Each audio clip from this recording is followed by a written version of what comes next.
Assalamualaikum warahmatullahi wabarakatuh. Allahumma salli ala sayyidina Muhammadin salatan tunjina biha min jamil ahwali wal afat wa taqdilana biha jami'al hajat wa tutahhiruna biha min jami'is sayyiat wa tarfa'una biha indaka ala darajat wa tuballighuna biha aqsal ghayat min jami'il khairati fil hayati wa ba'dal mamat amma ba'd. Oke guys, nih saya ketika baca-baca surat Al-Qiyamah itu ternyata ada kutukan pada orang kafir ya. Dan mengerikannya itu kutukannya ini adalah sampai diulang 4 kali. Oke guys, mari kita lihat ya penyebabnya. Kenapa Al-Quran sampai mengutuk orang kafir 4 kali ya. Nih sebab kutukannya. Yang pertama itu ada di ayat sebelumnya, yaitu di surat Al-Qiyamah ayat 31. Itu tidak membenarkan Rasul dan Al-Quran dan tak mengerjakan sholat. Nah ini poin yang pertama nih. Pertama, dia mendustakan Rasul dan mendustakan Al-Quran dan tak mengerjakan sholat. Poin yang pertama. Lalu di ayat berikutnya, karena orang kafir itu berpaling dari kebenaran, jadi mereka tuh apa ya, berpaling itu apa artinya, meremehkan lah ya, atau itu menutuplah dari kebenaran. Nah terus yang ketiga di ayat selanjutnya, sudah berpaling dan berlaku sombong. Nah, jadi dengan adanya 3 ayat ini, di ayat selanjutnya yang sampai 4 kali diulang ya, itu Allah mengutuk orang kafir. Nih, itu di surat Al-Qiyamah ayat 34 ya. Kecelakaanlah bagimu, hai orang kafir, dan kecelakaanlah bagimu. Nih udah 2 kali nih. 2 ya, 1, 2. Lalu ayat selanjutnya, kemudian kecelakaanlah bagimu, hai orang kafir, dan kecelakaanlah bagimu.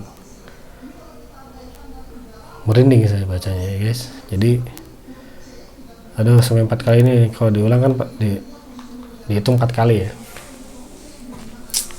Jadi ya, orang kafir ini benar-benar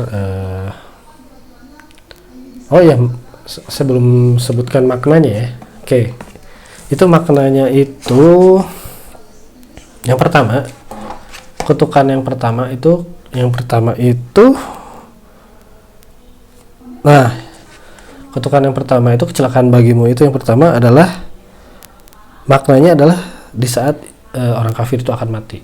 Jadi yang pertama ini maknanya adalah kutukan ketika dia akan mati. Oke, yang pertama. Yang kedua itu ketika dia berada dalam kubur guys. Jadi yang kecelakaan yang kedua ini adalah maksudnya ketika dia berada di alam kubur, karena dia di situ akan mengalami siksaan juga yang berat ya. Jadi yang pertama nih, matinya itu menyakitkan gitu kan, proses matinya menyakitkan. Kedua, di alam kuburnya dia disiksa. Nih yang kedua ini azab kubur. Terus yang ketiga itu ketika pada waktu berbangkit. Jadi pada waktu berbangkitnya tuh dia tuh dalam hadis ya, jadi mukanya tuh di bawah guys, mukanya di bawah di tanah, diseret. Jadi diseret di bagian muka. Kalau yang lain itu ya macam-macam ya keadaannya ya. Cuma khusus untuk orang kafir itu dalam keadaan muka di bawah di tanah dan diseret. Dan itu yang paling parah ya. Nah, terus kecelakaan yang keempat maksudnya adalah karena dia masuk neraka jahanam selamanya. Jadi neraka jahanam itu adalah neraka yang paling parah dan selamanya lagi di sana.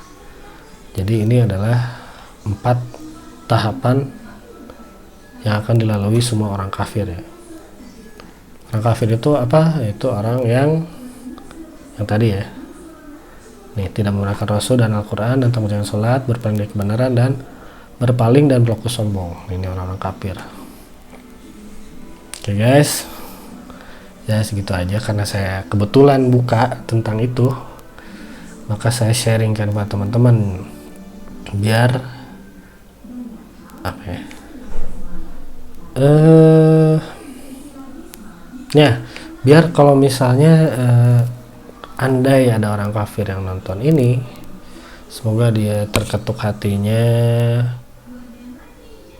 terus misalnya dia penasaran mempelajari Al-Quran, mudah-mudahan dia dapat hidayah, maksudnya baik sih gitu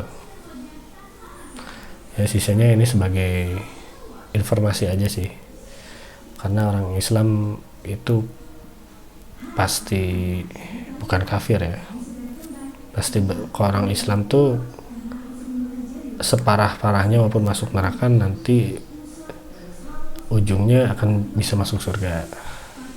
Oke guys, gitu aja. Assalamualaikum warahmatullahi wabarakatuh.